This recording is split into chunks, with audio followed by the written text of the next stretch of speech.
La chronique culture, et pour commencer, on revient sur la disparition, bien sûr, de ce grand nom de la littérature contemporaine, un auteur dont l'un des romans les plus célèbres avait d'ailleurs été adapté au cinéma. Regardez.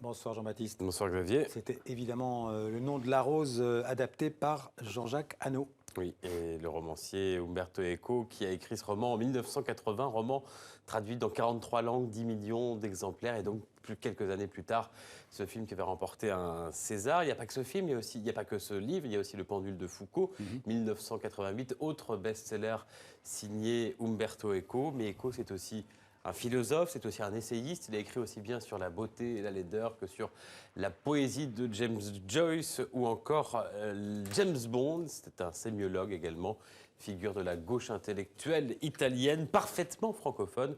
Il a d'ailleurs été titulaire pendant un an de la chaire européenne au Collège de France. Alors vous avez joint cet après-midi un des proches d'Umberto Eco qui va nous en parler. Oui, c'est l'anthropologue Alain Lepichon. Avec Eco, ils ont fondé Transcultura, c'est un réseau universitaire mondial d'anthropologues. Alain Pichon qui rend hommage à son ami et qui nous annonce aussi quelque chose. Écoutez. C'était un homme d'une extraordinaire générosité, aussi grande que sa science, sa sagesse, et qui a été toujours présent avec nous, y compris d'ailleurs ces dernières années. Il m'avait dit, il m'avait averti qu'il était fatigué, qu'il était malade, mais il m'avait dit qu'il peut compter sur moi. Nous l'aimons beaucoup, il est là, et nous sommes en train de créer, j'en avais parlé avec lui récemment, avec la Chine, avec les musées de Venise, avec le Louvre, nous créons un musée transculturel.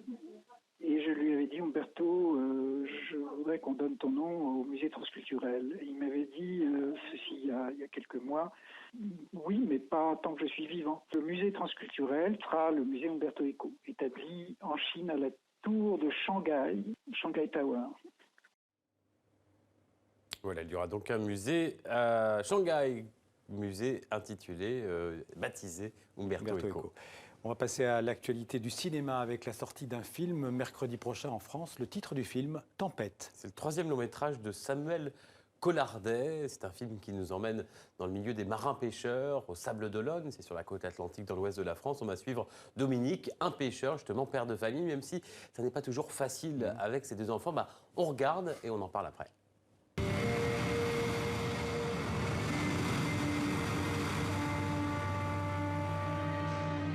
Tu restes combien de temps? 48 heures, j'en parle lundi matin. Ok, super.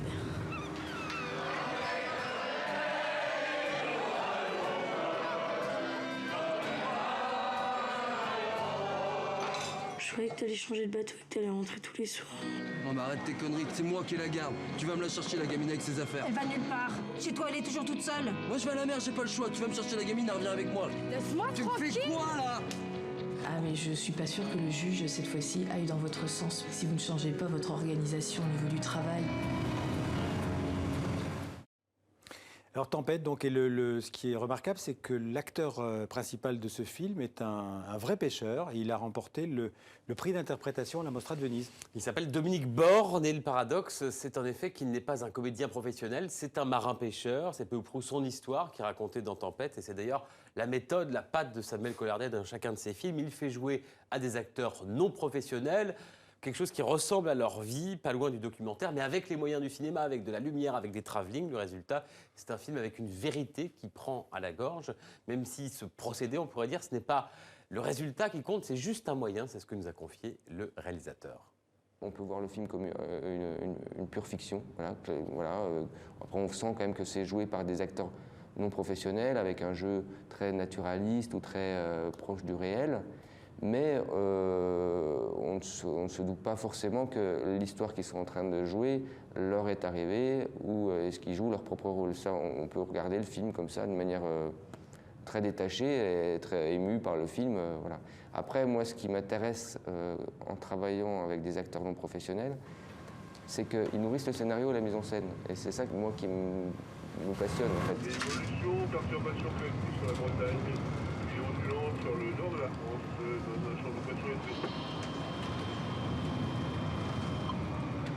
Allô, Maëlys? Allô? Salut Matt, ça va? Bien et toi?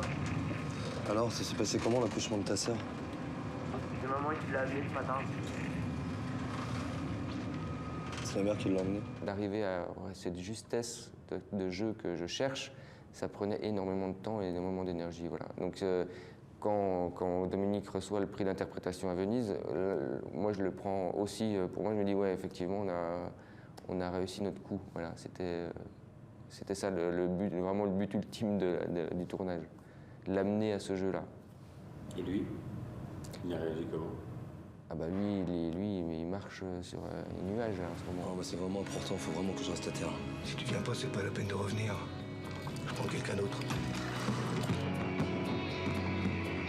Si je dois m'acheter quelque chose, je vais m'acheter un petit bateau, quoi. Pour justement être là tous les jours avec mon gars et avoir un minimum de vie de famille. Il faut que tu le fasses, il faut que tu te motives pour le faire bien comme il faut.